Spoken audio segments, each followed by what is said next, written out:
कटाई होती है और जब हम बेचने जाते हैं तो 4 महीने के बाद 5 महीने के बाद पैसा आता है।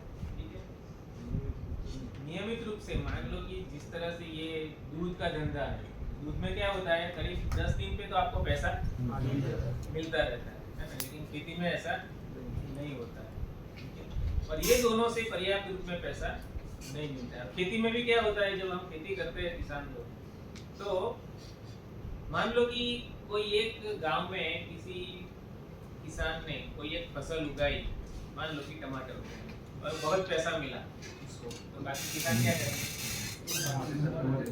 सब लोग, और सब जब टमाटर लगाएंगे तो क्या होगा, जब बेचने जाओगे तो रेट मिलेगा नहीं। मैं यहाँ का एक एग्जांपल देता हूँ आपको। यहाँ एक गांव है, इसमें कुछ साल पहले की बात है, 2-3 साल पहले एक किसान ने बैंगन की खेती की गांव के अंदर पहली बार, तो उसको बहुत अच्छा पैसा मिला। फिर दूसरी साल सभी किसानों ने क्या किया, बैंगन किया। पूरे गांव में ज्यादातर किसानों ने बैंगन की फसल उगाई। अब हुआ क्या कि जब वो बेचने गए ना, शुरू में थोड़ा बहुत पैसा मिला, इसके बाद जब बेचने गए ना, तो मार्केट में आप बिलीव नहीं करोगे, 1 रुपया 1 केजी, इतना रेट पूरा डाउन हो गया। तो कुछ किसानों ने अपने बैंगन ऐसे ही छोड़ दिए, बोला कि तोड़ने की मजदूरी भी नहीं मिलती। तो कृषि के अंदर भी हम किसानों को बहुत सारी चीजें ध्यान में रखनी चाहिए कि जब सब लोग जो फसल उगाते हैं ना वो नहीं उगाओ, कोई और फसल उगाओ तो उसमें से पैसा मिलेगा। दूसरा कि अगर आप सब्जी की खेती करते हो, आप में से कोई करते हैं ना, तो सब्जी की खेती करते हैं ना, सब्जी में भी अच्छी आमदनी होती है। लेकिन उसके अंदर क्या है कि जब सब्जी सब लोग उगाते हैं, जब उसकी बुआई करते हैं ना, तो उससे अगर आपके पास पानी की सुविधा है तो आप 1 महीने पहले लगा दो उसको, है ना, तो उससे क्या होगा, आपकी जो भी सब्जी आप उगाते हो वो मार्केट में 1 महीने पहले चली जाएगी, तो आपको जो रेट मिलना चाहिए वो बहुत अच्छा मिलेगा। या फिर आप एक काम ये भी कर सकते हो कि सब लगाते उसके 1 महीने बाद लगाओ। तो आजकल तो ऑर्गेनिक का बहुत ट्रेंड चल रहा है ना, यहाँ गुजरात में बहुत लोग ऑर्गेनिक खेती करते हैं। आनंद के बहुत सारे किसान ऐसे हैं आनंद जिले के जो ऑर्गेनिक खेती करते हैं, जिससे वो बहुत अच्छी आमदनी पाते हैं। गेहूं की खेती करते हैं ना, तो ऑर्गेनिक गेहूं बाजार में जब हम नॉर्मल गेहूं जो उगाते हैं घाट वाला, तो कितने रुपए में बिकता है, 2400 के आसपास, है ना, 24 रुपये किलो। ठीक है, यहाँ जो किसान ऑर्गेनिक गेहूं उगाते हैं ना, वो उनका 60 से 70 रुपया प्रति केजी उनको रेट मिलता है। और वो क्या होता है कि सबको पता चलता है कि ये लोग ऑर्गेनिक खेती कर रहे हैं, तो एडवांस, आजकल एडवांस बुकिंग कर देते हैं, 50% पैसा देके एडवांस बुकिंग कर लेते हैं कि भाई मुझे 50 किलो चाहिए, मुझे 40 किलो चाहिए, है। तो ऑर्गेनिक में भी, ऑर्गेनिक सब्जी भी बहुत सारे लोग उगाते हैं, उसमें भी 1.5 से 2 गुना पैसा। अगर मार्केट में 50 रुपये केजी टमाटर है तो ये 100 से 150 रुपये केजी आराम से बिकते हैं। तो ये भी आप कर सकते हो, लेकिन उसके लिए शुरू में थोड़ा मार्केटिंग करना पड़ेगा आसपास में। जैसे ये लोग हैं आसपास के किसान लोग, वो क्या करते हैं, अपनी सब्जी लेके आनंद सिटी में आ जाते हैं, और वहाँ एक जगह, पूरी म्यूनसिपालिटी ने उनको एक जगह दी है ऑर्गेनिक जो भी बेचने के लिए, तो वहाँ आ जाते हैं और वहाँ अपना जो भी सामान है, जो भी सब्जी है, वो सब कुछ बेच के 2 घंटे में तो उनका पूरा बिक जाता है और लेके चले जाते हैं। तो ये भी आप खेती में से भी और ज़्यादा पैसा कमाने के लिए आप ये सब कर सकते हैं। ठीक है, इसके साथ साथ और क्या करना चाहिए, खेती और डेयरी के साथ और क्या करना चाहिए कि जिससे हमें, पोल्ट्री है, हाँ पोल्ट्री है, फिर गोट फार्म है, मछली पालन, ऑर्गेनिक फर्टिलाइजर, हाँ गोट फार्मिंग कर सकते हैं, हाँ क्या कल्चर, क्या कोई बात नहीं, बोलो आप क्या क्या कर सकते हैं। मधुमक्खी पालन कर सकते हैं, फिर बहुत सारी चीज कर सकते हैं, ठीक है। ये हम जानते हैं ना कि ये कर सकते हैं, लेकिन सबसे बड़ी समस्या यही है कि हम बहुत कुछ जानते हैं, लेकिन क्या इसका कारण है?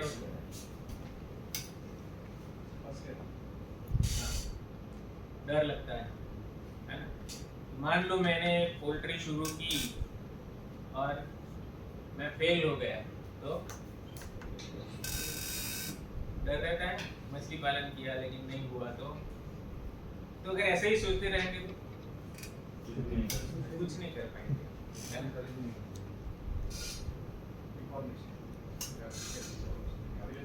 हाँ, ये बात सही है कि अगर मान लो इंफॉर्मेशन अवेलेबल नहीं है, मुझे मछली पालन करना है, मुझे पोल्ट्री पालन करना है, लेकिन मेरे पास नॉलेज नहीं है। लेकिन आजकल तो इंटरनेट का जमाना आ गया है, सिर्फ गूगल के ऊपर टाइप करो तो आपको बहुत सारी चीजें मिल जाएगी। आप सिर्फ लिखो मुझे टमाटर की खेती करनी है, पूरा वीडियो के साथ आ जाएगा, है ना। अब तो सब कुछ पूरा मोबाइल में आ गया, पूरी दुनिया मोबाइल के अंदर आई। जो कुछ भी आपको जानना है तो वहां से भी आप जान सकते हैं। लेकिन सबसे बड़ा जो बताए वो डर है। अगर वही डर लेके चलेंगे तो, है ना। आप नांदेड़ से यहाँ आए, है ना, ठीक है। हम जानते हैं कि मोटरसाइकिल पे जाते हैं तो एक्सीडेंट होता है, तो क्या हम मोटरसाइकिल नहीं चलाते? क्या हम बस में बैठते हैं तो बस में भी एक्सीडेंट होता है, तो क्या हम बस में नहीं बैठते? ठीक। तो ये जिसके ऊपर हमारे जीवन का पूरा आधार है, उसके लिए हम नहीं सोचते हैं कि हम कुछ नया करें, है ना। शुरू में दिक्कत आएगी, कोई बात नहीं, इसमें तो सवाल ही नहीं है। कोई भी आप नई चीज करो, नई फसल करो, नया बिजनेस शुरू करो, नौकरी शुरू करो, कुछ भी करो, शुरू में दिक्कत तो आएगी, लेकिन आप उसको छोड़ो नहीं। अगर आप उसी में ही थोड़ा आगे चलते रहोगे तो क्या होगा, 1 साल 2 साल के बाद आप मास्टर बन जाओगे।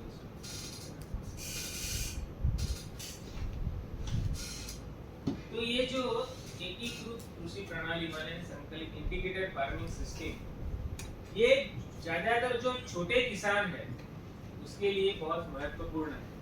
जिसके पास जमीन ज्यादा है उसको कोई प्रॉब्लम नहीं है। मान लो किसी के पास 30 एकड़, 40 एकड़, 50 एकड़ जमीन है, वो तो आराम से खेती कर सकता है। लेकिन जो छोटे किसान है जिसके पास 2-3 एकड़, 1.5 एकड़, 2 एकड़ जमीन होती है, उसके लिए ये बहुत महत्वपूर्ण है। और ये जो है वो, इससे क्या होता है कि जो हमें नियमित रूप से इनमें से आमदनी होती रहती है, ठीक है। और क्या होता है कि मान लो आपके गांव में किसी ने पोल्ट्री किया या मछली पालन किया या कुछ भी नई चीज की, तो क्या होगा, अगर वो 1-2 साल में एकदम पूरा सफल हो गया तो क्या होगा, बाकी सब लोग देखने आएंगे, है ना, उसको फॉलो करेंगे, उसको पूछेंगे आपने कैसे किया, कैसे हो सकता है, मुझे भी करना है ना। तो एक मॉडल बन जाएगा, ठीक है। एक फार्म स्कूल भी बन सकती है ना। हमारा एनडीडीबी का एक प्रयास यही है कि एक ऐसा मॉडल अभी हमने डेवलप किया है, और फ्यूचर में हमारा प्लान ऐसा है कि इसी मॉडल के ऊपर हम जिस तरह से आप यहाँ ट्रेनिंग में आए हो, उसी तरह से स्पेसिफिकली स्पेशली वही इंटीग्रेटेड फार्मिंग सिस्टम के ऊपर ही 2-3 दिन की एक ट्रेनिंग होगी, जिसमें किसान वहाँ रहेगा, खुद सीखेगा कि कैसे होता है।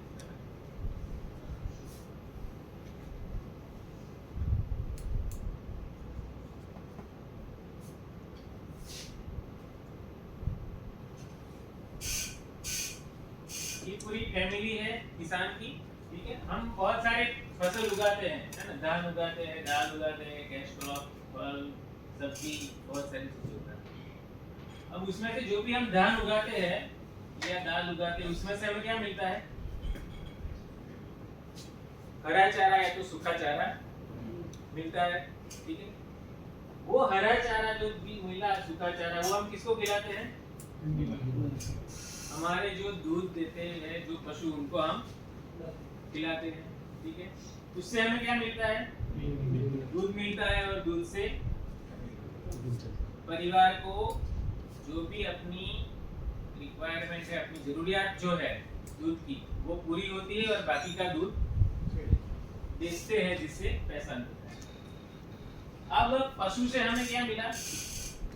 गोबर और यूरिन, ठीक है।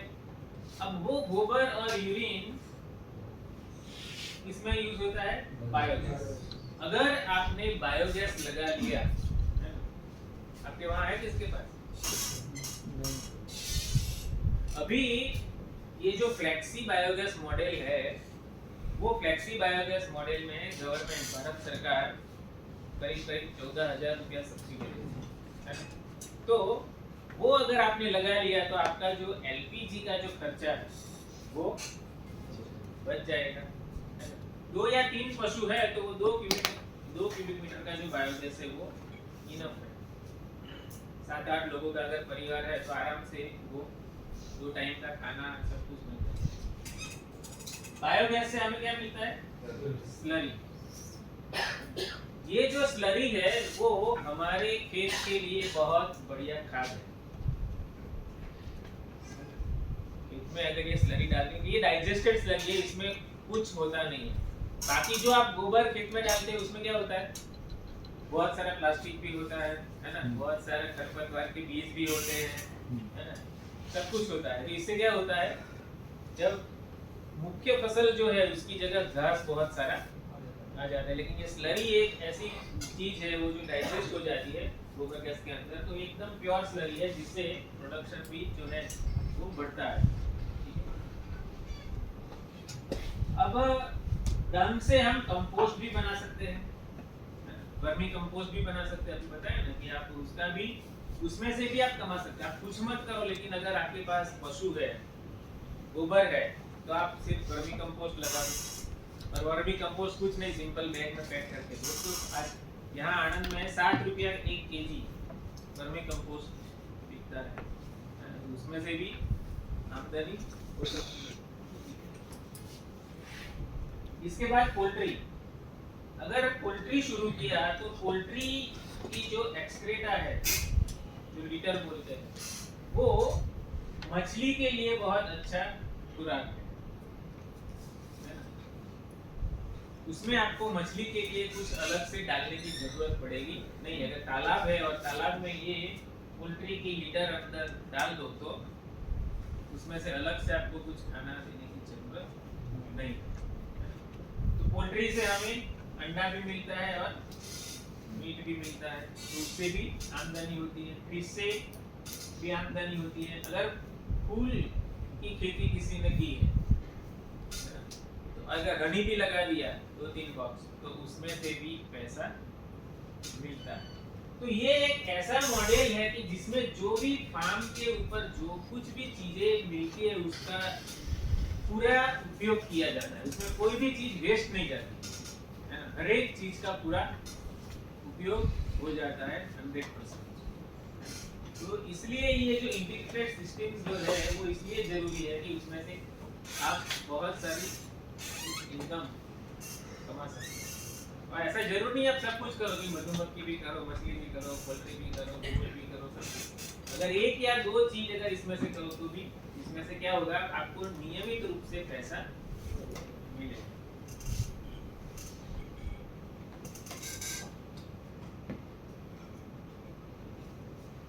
सभी एक्टिविटीज, गाय से जो गोबर गैस है इससे भी पैसों की बचत होती है। बाकी सब जो कुछ भी पोल्ट्री हो, मछली हो, पालन, मधुमक्खी पालन, सबसे किसान को आमदनी होती है। सिर्फ डेयरी की बात करें अगर हम, आप सबके पास पशु है ना, तो पशु से गोबर मिलता है और गोबर से गोबर गैस चलता है। अगर किसी के पास ज्यादा पशु है तो वो गोबर से बिजली भी पैदा कर सकते हैं, है ना। और बाकी जो गोबर है वो बाकी सब में काम करता है। बाकी सभी में जो भी हमारी जमीन है, आजकल हम क्या करते हैं, ज्यादातर केमिकल फर्टिलाइजर का उपयोग ज्यादा करते हैं। तो उससे क्या होता है? जमीन जो हमारी है वो खराब होती जा रही है, ठीक ठीक है, इसलिए ये ऑर्गेनिक का कॉन्सेप्ट अभी वापस इसलिए आ रहा है कि जो कुछ भी हम पैदा करते हैं वो सब पूरा केमिकल फर्टिलाइजर सभी में, है ना, सब्जी हो या कुछ भी हो, दवाई या और फर्टिलाइजर के बिना कुछ नहीं होता। और इससे क्या होता है कि ये जो हमारी जो हेल्थ है इसके ऊपर उसका असर इनडायरेक्टली होता है। हम जो भी बाजार से खाते हैं वो सब में क्या होता है, गर्मी लग रही है, जैसे थोड़ा टेम्परेचर थोड़ा गर्मी लगता है, कम करना पड़ा ना, नहीं टेम्परेचर कम करो, गर्मी हो रही है,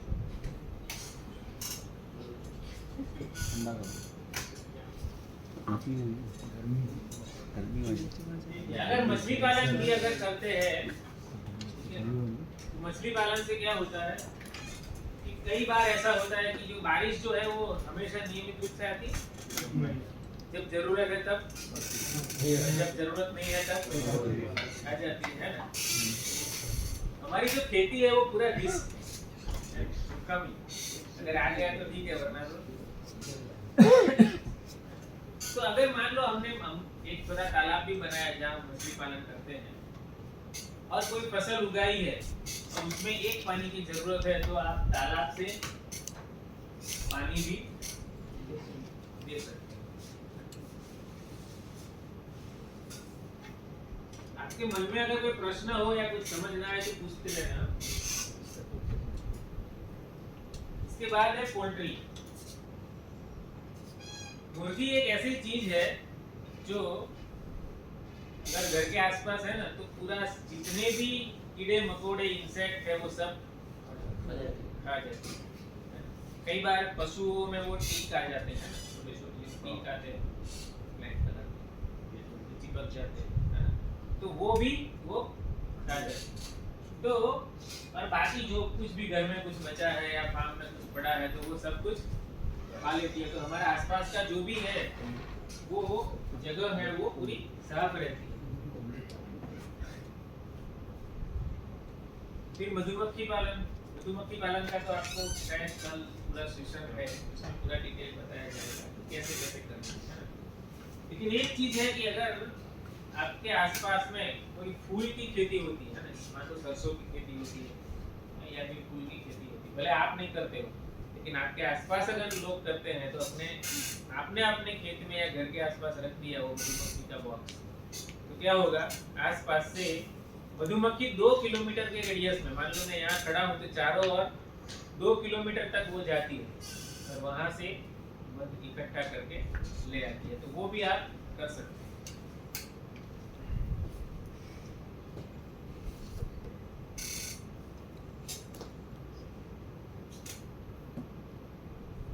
इसमें ये जो तालाब है तो तालाब का जो पॉन्ड है इसका भी पूरा उपयोग हो जाता है। जैसे मान लो ये तालाब है और ये तालाब की पाल,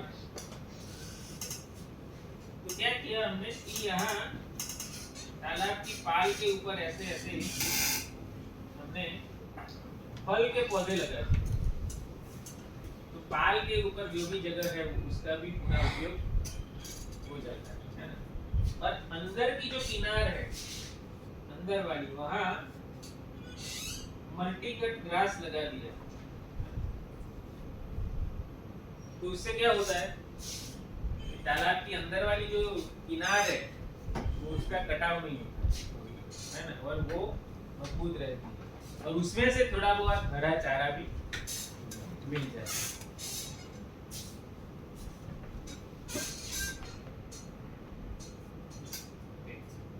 ये जो तालाब है वो तालाब के किनारे पे ग्रास लगा दिया, गजरा या जो भी मल्टीकट ग्रास होता है, और इसके ऊपर हमने पपीता के पेड़ लगा दिए। तो उससे क्या होता है कि थोड़ा बहुत पैसा भी इससे किसान को मिल जाता है।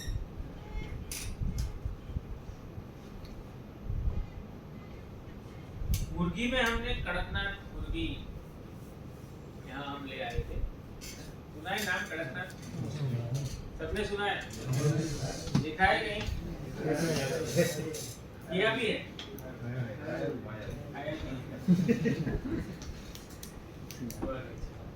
ये कड़कनाथ में क्या है कि पैसा ज्यादा मिलता है, बाकी जो मुर्गे होते हैं ब्रॉयलर उससे पैसा ज्यादा मिलता है।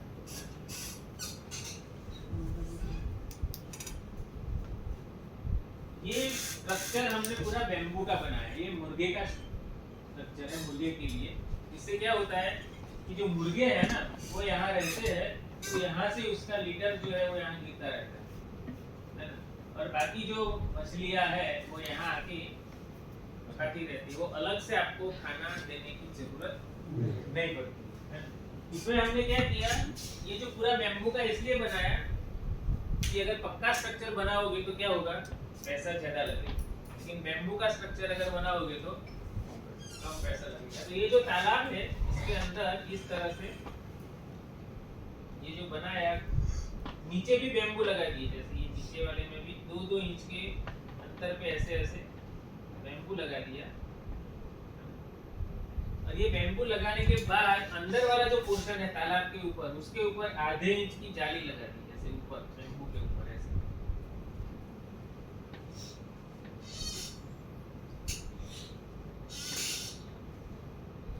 तो इससे क्या होगा, मुर्गी का जो पैर है वो फंसेगा नहीं, और जो लीडर है वो अंदर है ना।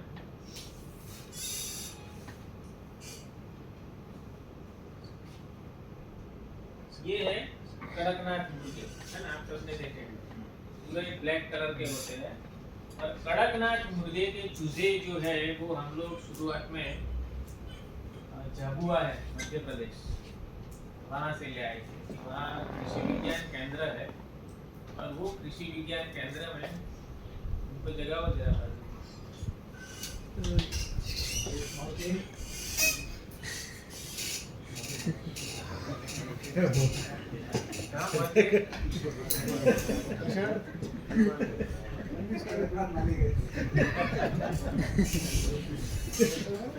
थोड़ी आराम की मुद्रा में मत बैठिए, थोड़ा थोड़ा ऐसे टकरा लेके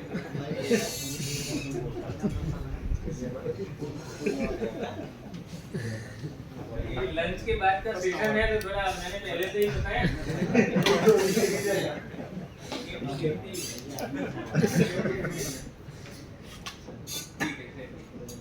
ये जो कड़कनाथ के चूजे हैं हम लोग झाबुआ से ले आए थे, और एक चूजा जो है 15 दिन का चूजा आता है इसमें, 1 दिन का भी मिलता है, 15 दिन का भी मिलता है, 1 महीने का भी मिलता है। तो 15 दिन का जो चूजा है उसकी कीमत 100 रुपया एक का, ठीक है।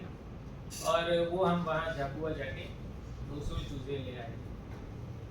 इसके बाद हमने सोचा कि जब ये चूजे हैं वो 6 महीने के बाद क्या होता है, वो जो मुर्गी है वो अंडा देना शुरू करती है, और वो पूरी लाइफ में, पूरे 1 साल में 80 से 100 अंडे देती है एक मुर्गी। और जो मुर्गे हैं वो 7-8 महीने के अंदर वो भी बड़े हो जाते हैं। तो जो मुर्गे हैं वो हम कम रखते हैं, वो ज्यादा मुर्गे जो है वो बेच देते हैं, क्योंकि उनको पालना भी कोई मतलब नहीं, क्योंकि 10 मुर्गी पे 1 मुर्गा का रेशियो रख के हम बाकी के मुर्गे बेच देते हैं, तो मुर्गे में से तो पैसे मिल जाते हैं। और जो अंडे हैं वो अंडे बाजार में बेचते हैं। अंडों का ये कड़कनाथ अंडे का क्या भाव है पता है बाजार में? सही बताया, 50 एक अंडे का। अमेज़न पे आप जाओगे ना, आप गूगल में लिखो कि भाई मुझे कड़कनाथ मुर्गे के अंडे चाहिए, 300 रुपये की 6 अंडे मिलेंगे आपको, छोटा बॉक्स आएगा, 50 रुपये का एक अंडा। तो हमने यहाँ किसान को बताया कि भाई आप 25 रुपये में बेचो अंडा, ठीक है। तो आराम से वो अंडे 25 रुपये में बिक जाते हैं। जो लोग एक बार खाते हैं तब पता चलता है कि जो कड़कनाथ के जो अंडे हैं उसमें प्रोटीन ज्यादा रहता है और फैट कम रहता है। बाकी जो ब्रॉयलर का अंडा आता है ना सफेद, उसमें फैट परसेंटेज ज्यादा रहता है। कड़कनाथ वाले में फैट कम और प्रोटीन ज्यादा रहता है, विटामिन भी ज्यादा रहता है बाकी अमलों से, इसलिए उसके अंडे महंगे आते हैं। और उसका जो मीट होता है वो मीट भी पूरा ब्लैक है ना, आपने तो खाया है तो पूरा ब्लैक रहता है और वो एकदम गर्म रहता है ना। सर्दी के दिनों में जब खाते हो तो बॉडी के लिए अच्छा रहता है जो खाता है उसको। और ये जो कोरोना का टाइम था ना, कोरोना के टाइम में क्या हुआ कि टीवी पे एक न्यूज़ आया कि कड़कनाथ मुर्गा का अंडा और मीट खाओगे तो आपकी इम्यूनिटी जो है वो बढ़ेगी। बस वो न्यूज़ पूरा फैल गया। तो मैं यहाँ की बात बताऊँ, यहाँ आनंद और बड़ौदा में कड़कनाथ मुर्गे का जो मीट है वो 3000 रुपया केजी भी नहीं मिल रहा। 2500 3000 फिर भी नहीं मिल रहा था। लोग ढूंढते रहते थे कि यार हमें कड़कनाथ का मीट कैसे मिले। तो इसलिए हमने कड़कनाथ मुर्गे पसंद किए थे कि उसमें से आमदनी ज्यादा हो। अब हुआ क्या कि जब ये मुर्गे 2 साल की हो गई, मुर्गे तो जो बेच दिए थे, लेकिन अगर मान लो फिर से लाना है तो मुझे कहाँ जाना पड़ेगा? हाँ, झबुआ जाना पड़ेगा। तो हमने सोचा कि हम बार बार ये अंडा लेने जाएंगे, उसका खर्चा होगा एक चूजे का, अरे एक चूजा लेने के लिए तो एक चूजे का होगा 100 रुपया, है ना। तो फिर हमने सोचा कि एक हैचरी बनाई जाए कि जिससे अंडे में से चूजे मिल जाए। तो मैं एक पोल्ट्री डिपार्टमेंट में गया और पूछा कि मुझे हैचरी बनानी है, तो उन्होंने मुझे बताया कि 5-6 लाख रुपया हुआ हैचरी का। मैंने फिर आके सोचा कि ये 5 लाख रुपया किसान के लिए तो है ना। फिर मैंने गूगल पे ढूंढा, है ना, अभी मैं जो बात किया ना, कुछ भी चीज ना मिले तो गूगल पे चले जाए। गूगल बाबा सबसे बड़ी खजाना है कि आपको बहुत सारी चीजें मिल जाएगी। तो मैं ढूंढ रहा था कि स्मॉल हैचरी ऐसा करके मैं नीचे बहुत सारा चीज लिखी, तो मुझे एक जगह से मिल गई हैचरी, है ना। उसका नाम है हैच प्रो। आप गूगल पे हैच प्रो टाइप करोगे ना तो ये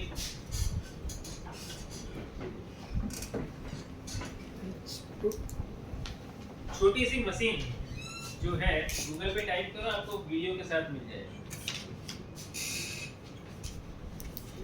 ठीक है। तो ये हैच प्रो करके कंपनी है जो वो छोटे छोटे मशीन बनाती है, वो ऑटोमेटिक मशीन आती है। उसमें 60 अंडे मशीन के अंदर रखा जाता है, पूरा ऑटोमेटिक मशीन होता है, आपको कुछ नहीं करना है। वो मशीन चालू करके बस स्विच ऑन रखना है, उसको बंद नहीं करना है। उसमें जो अंडों की टर्निंग होती है वो सब अपने आप होती रहती है, आपको सिर्फ अंडा रखना है। और वो मशीन करीब 15,000 रुपये के आसपास मिलती है। तो वो मशीन हमने खरीदी ऑनलाइन, पूरा ऑनलाइन ही खरीद लिया हमने। फिर जिसने भेजा था उसको फ़ोन करके हमने पूरा सीख लिया कि कैसे करना है। उसने वीडियो भी भेज दिया, बता भी दिया ऐसे ऐसे करना है। उस तरह से हमने किया। तो 60 अंडे रखते हैं तो करीब 35 से 40 चूजे उसमें से निकाल आते हैं, ठीक है। मान लो मैं कम से कम 30 मानूं तो भी एक चूजे का कितना हुआ? 100 रुपया होगा। तो 5 महीने में मेरा मशीन फ्री हो गया, क्योंकि वो जो मशीन है उसमें एक बार अंडे रखते हैं तो 22 से 25 दिन में वो चूजे बाहर निकल आते हैं, है ना। फिर नेक्स्ट 4-5 दिन के बाद फिर से रख दो, तो हर महीने चूजे मिलते रहेंगे। तो चूजे भी बेच सकते हैं उसमें, अगर आपको ज्यादा आपके पास चूजे बन गए तो आप चूजे भी उसमें से बेच सकते हैं। तो एक ही मशीन से हम आराम से ये काम किसान का चलता है।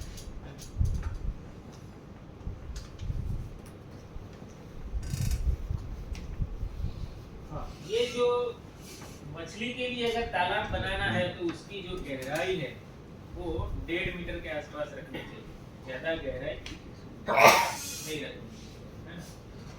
और दूसरा उसमें चिकनी माटी या जो पीएच जिसका ज्यादा है 6.5 से 7.5 के आसपास चलेगा, लेकिन जिससे जब ज्यादा है तो मछली के लिए वो हानिकारक है। शुरू में हमने मछली के लिए क्या किया था, जब ये तालाब है, तालाब में मछली डाली तो शुरू में हमने थोड़ा मूंगफली का फली जो है वो थोड़ा डाल दिया था, बस इसके बाद कुछ नहीं डाला था। और 8 महीने के बाद उसमें से 1.5 से 2 किलो की मछली, एक मछली जो है वो 18 से 20 डिग्री सेल्सियस अगर तापमान है उससे नीचे है तो मछली के लिए हानिकारक है। ठंडा मौसम है तो मछली के लिए हानिकारक है।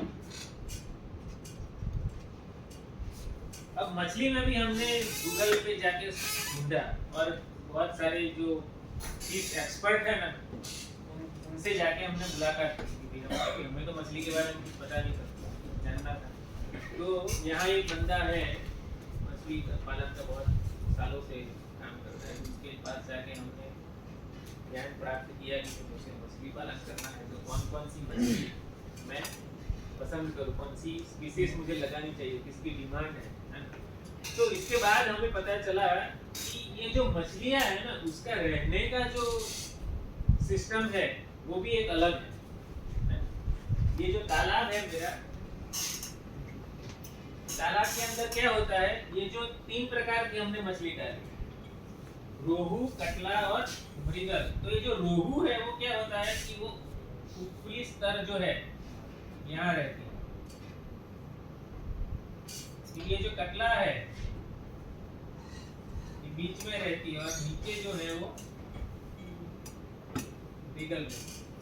तो इससे क्या होता है, मेरे पूरा पॉन्ड जो है वो पूरा उसका पूरा उपयोग होता है। अगर मान लो मैंने रोहू ही डाल दिया तो क्या होगा, मेरा नीचे वाला पूरा पोर्शन मेरा खाली रहेगा और यहाँ इसके बीच में क्या होगा, ज्यादा डाल दी मछली तो कंपटीशन बढ़ जाएगा।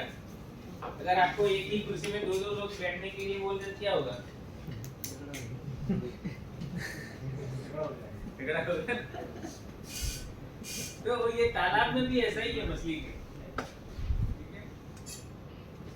तो फिर हमने ये 3 प्रकार की मछली पसंद की और वो तीनों उसमें डाली थी, जिससे हमारा पूरा जो तालाब है वो भरा है। ये जो 2 एकड़ का जो हमारा प्लॉट है किसान का, उसको हमने पूरे अलग-अलग हिस्सों में बांट दिया है ना। यहाँ एक करीब 1250 स्क्वायर मीटर में तालाब बना दिया। इसके बगल में ये मुर्गी का घर बना दिया।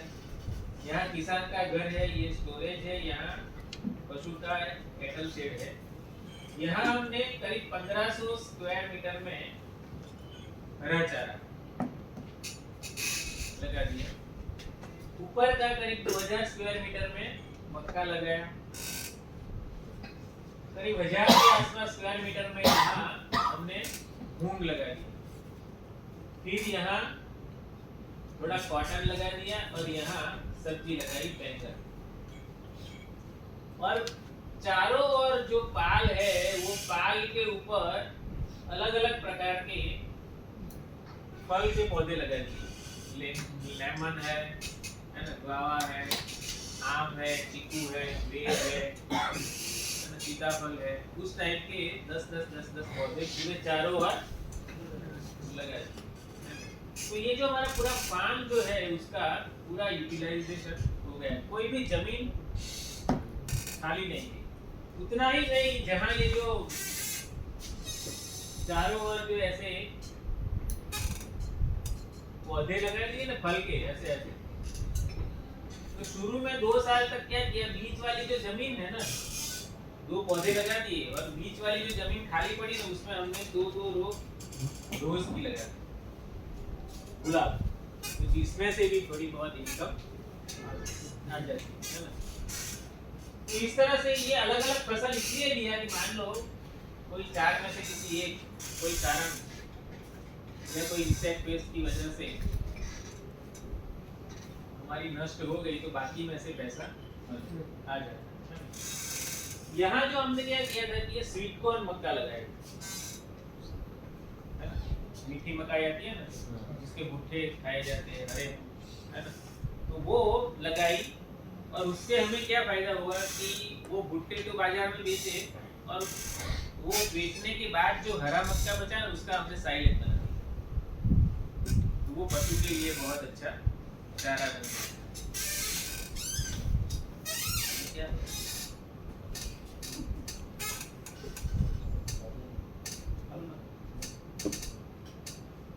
ये जो मूंग लगाया था, मूंग में क्या हुआ कि जब मूंग हमने किसान ने हार्वेस्ट कर लिया, तो हार्वेस्ट करने के बाद वो जब बाजार में बेचने गया ना, तो पहले पूछा कि क्या भाव, तो उसको बताया गया कि 60 रुपीज पर केजी। मैंने किसान को बोला जब जरा किराने की दुकान पे जाके पूछो 1 किलो मूंग का क्या भाव, तो बोला साहब वो तो 120 है, 120 रुपये केजी है। बोला आपको तो 60 रुपया दे रहा है। मैंने भी उसको ये बोला कि आप एक काम करो, जो मूंग है उसको क्लीन कर दो, है ना, और क्लीन करने के बाद एक छोटा सा सीलिंग मशीन ले लो, सीलिंग सील करने का मशीन आता है, प्लास्टिक सील करने का, और फिर उसको बोला कि बाजार से 1 केजी मूंग आ जाए उस साइज की प्लास्टिक की बैग ले लो। 1-1 केजी का उन्होंने पैकेट बना दिया, और पैकेट बनाने के बाद वो जिसको चाहिए उसको 110 रुपये में बेचा। किराना की दुकान पे 120 में मिल रहा था, मैं बोला आप 110 पे बेचो। आप तो बिलीव नहीं करोगे, वो यहाँ की एक बहुत अच्छी गुजरात मूंग 6 करके एक वैरायटी है, वो बहुत अच्छा मूंग आता है। यहाँ हमारे ऑफिस में भी लोगों ने कुछ खरीदा था, आसपास में भी लोगों ने खरीदा। जिन्होंने खरीदा ना, उन्होंने उस किसान को फोन करके बोला कि अगले साल जब आप मूंग लगाओ ना, तो हमारा 5 किलो 2 किलो 4 किलो अभी से बुकिंग कर लो, बहुत अच्छा मूंग। तो आप ये भी कर सकते हैं, लेकिन उसके लिए थोड़ा मेहनत करना पड़ता है। अब मान लो उसने सीधा 60 रुपये में बेचा होता तो उसको इतना पैसा नहीं मिलता ना, उसको सीधा 110 रुपया 1 केजी का मिलता, सस्ता। तो आप अपने खेत में जो कुछ भी उगाते हो उसका भी आप एक थोड़ा मार्केटिंग कर दो। आपको करना क्या है, सिर्फ साफ करके पैक करके बेचना। जिसके पास पशु है ज्यादा, वो पनीर बना सकते हैं। घर पे पनीर बनाना बहुत आसान, एकदम आसान चीज है। जानना है कैसे बनते हैं, क्या आता है, ठीक है। दूध ले लो, 1 लीटर दूध ले लिया, ठीक है, उसको गर्म करने के लिए रख दो, ठीक है। जैसे ही वो गर्म होता है ना, उसके अंदर 2 चम्मच दही डाल दो, ठीक है।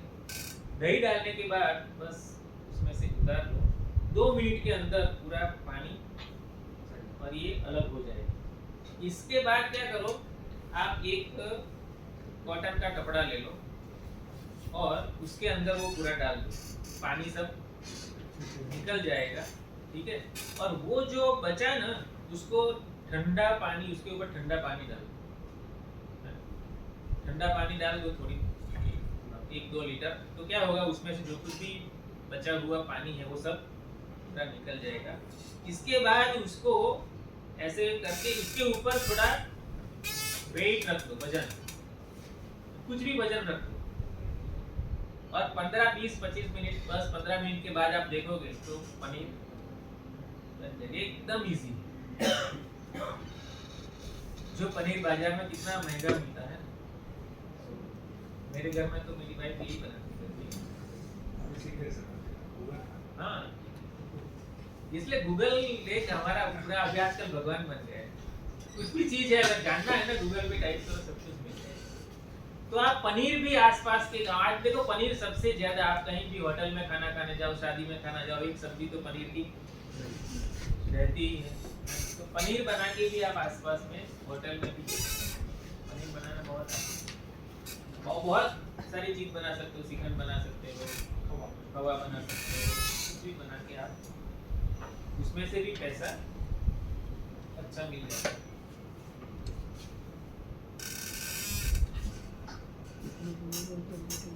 पशुपालन में हमने ये जो किसान है उसने 2 एचएफ गाय और 1 गिर गाय रखी है। तो एक पशु से करीब 1500 से 2000 लीटर के आसपास पूरे लैक्टेशन में, एक लैक्टेशन में इतना दूध होता है। तो हमने एवरेज 1700 रुपया लिया एक पशु का, तो 3 पशु का करीब करीब 5000 लीटर दूध होगा।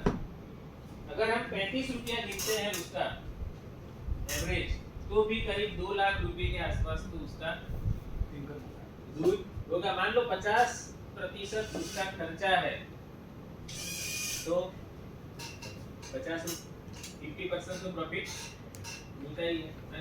आप लोगों का क्या अनुभव है, कितना पशुपालन से कितना मिलता है? कभी हिसाब किया? किसान का सबसे बड़ी समस्या ये है कि कभी हिसाब नहीं कर रहा है कि मैंने कितना खर्चा किया और मुझे कितना मिला, वो हम कभी नहीं करते हैं। तो कभी करो कि भाई चलो ये पशु है, इसके लिए मैंने इतना खर्चा किया और इतना रुपए का दूध, तो आपको पता चलेगा कि मैंने अगर 10,000 खर्चा किया तो मुझे कितना मिला। ठीक उसी तरह से मुर्गी पालन जो है, ये कड़कनाथ मुर्गा है और ये अंकलेश्वर करके मुर्गा है जो जाती है उसकी, ठीक है। तो ये मुर्गी पालन से भी अगर आप 200 पक्षी रखते हैं तो साल में 70,000 से लेकर 1 लाख रुपए तक आप उसमें से कमा सकते हैं। अगर उसमें भी 50% अगर आपने खर्चा निकाला तो इसमें भी 50% प्रॉफिट। मछली से भी ये जो छोटा वाला पॉन्ड बनाते हो तो उसमें से भी 40-50 हजार रुपया मछली से भी आराम से मिल जाएगा। मैंने जो शुरू में बताया उसी तरह से जो भी फसल लगाओ वो अलग अलग फसल लगाओ। अगर एक ही फसल लगाते हो तो फिर उसमें से इतना पैसा नहीं मिलेगा, बदलते रहो, तो रोटेशन करो। जो भी फसल है उसका रोटेशन अगर करते रहो तो उसमें से भी पैसा।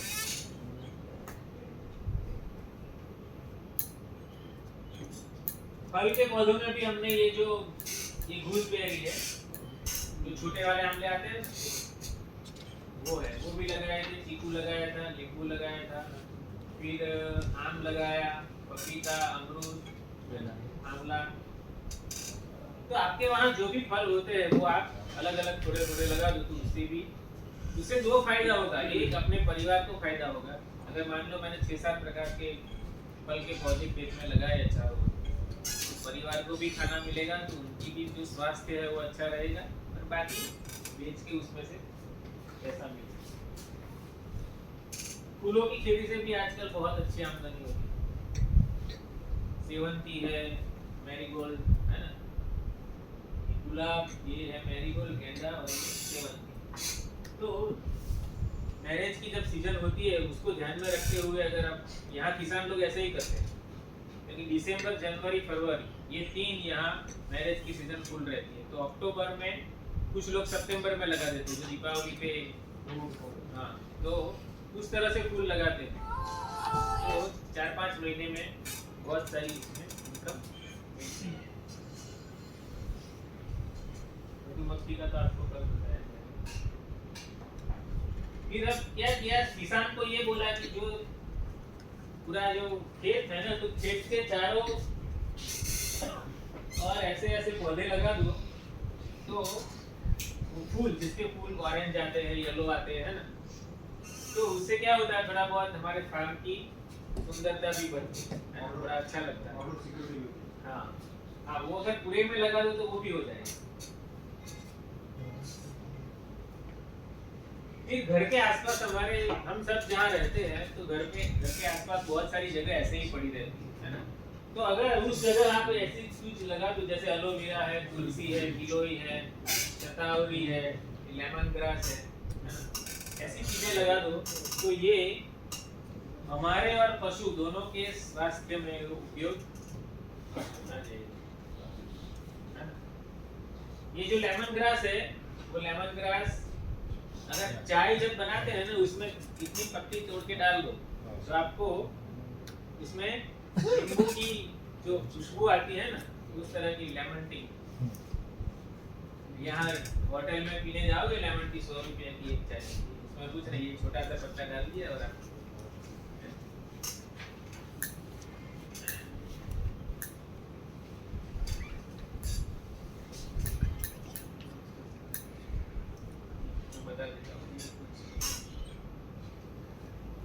ये जो अलग अलग एक्टिविटीज है उसमें से सबसे ज्यादा पैसा मिला था पशुपालन से, करीब 40% पैसा है। इसके बाद है कृषि से करीब 18% था। इसके बाद मुर्गी पालन, इसके बाद दूध से, फिर मछली से और थोड़ा बहुत मधुमक्खी से। तो इससे क्या होता है कि आमदनी जो है वो है, ऐसा कोई महीना नहीं होगा जिसमें आमदनी नहीं होगी। रोटेशन चलता ही है, जैसे मुर्गी से तो पैसा मिलता ही रहता है, दूध से मिलता रहता है ना, और मछली से साल में एक बार मिलता है, ठीक है, बाकी फसल से भी पैसा मिलता है। तो ये पूरा जो मैंने बताया उसमें से आप कोई भी एक या दो चीज करोगे तो आपकी जो आमदनी है वो बढ़ेगी। कई बार एक ऐसा ही ग्रुप था, कुछ रिलीजियस ग्रुप था, तो बोला सर हम ये सब तो नहीं कर सकते, मुर्गी पालन है और ये सब नहीं कर सकते। ठीक है, मैं बोला नहीं कर सकते, तो उसका रीजन क्या है? बोला नहीं, फिर ये तो हम मुर्गी पालन करेंगे, फिर मुर्गे बेचेंगे, वो तो मार भी डालेंगे। फिर मैंने सबको समझाया कि आप तो मारने की बात कर रहे हो ना, आप सब्जी खाते हो? हाँ खाते हो। तो सब्जी में क्या कुछ नहीं आता है, कीड़ा आता है? बोला नहीं, तो साफ करते हो। बोला दूध खाते हो? सब्जी में दूध खाते हो? तो बोला हाँ। तो उसमें तो आप देखो, उसमें वो फली को निकालोगे तो उसमें से एक ब्राउन कलर का रहता है। वो क्या होता है, जो वो फ्लाई जो होती है उसकी बटरफ्लाई जो अंडा रखती है, वो क्या करती है, डायरेक्ट फूल के अंदर अंडा रख देती है और फिर वो बीज के अंदर वो हो जाता है, कभी कभी पता भी नहीं चलता है, हम खा भी जाते हैं। ऐसे बहुत सारी चीजें हैं। आप देखो आम देखते हो ना, आम ऊपर से पूरा कवर रहता है, जब काटते हैं तो अंदर से कीड़ा कैसे निकलता है? निकल रहा है कि नहीं? वो जो नीलम करके एक आती है आम, छोटी वाली, है ना, ऊपर से तो कहीं छेद भी नहीं है, तो अंदर आया कहाँ से? तो जब फ्लावरिंग टाइम होता है ना, फूल का समय, उस वक्त क्या होता है, वो जो फ्लाई है वो क्या करती है, वो पूरा अंडा फूल के अंदर रख देती है, और फूल में से जब फल होता है तो वो अंडे में से फिर हाँ उसके अंदर ही रहता है। ये एक बिजनेस पर्पस है ना सर। फसल उगाने के टाइम भी कितने सारे इंसेक्ट को मारते हैं? हाँ मारते ही है। सोचेंगे तो मुर्गी के तुलना में वो कहीं ज्यादा। मैंने उनको बताया कि देखो आप भिंडी खाते हो, भिंडी के ऊपर कितनी सारी पेस्टिसाइड लगाई, तो सब मारते ही है ना, जो भी कीड़े आते हैं फसल में। तो हम क्या करते हैं,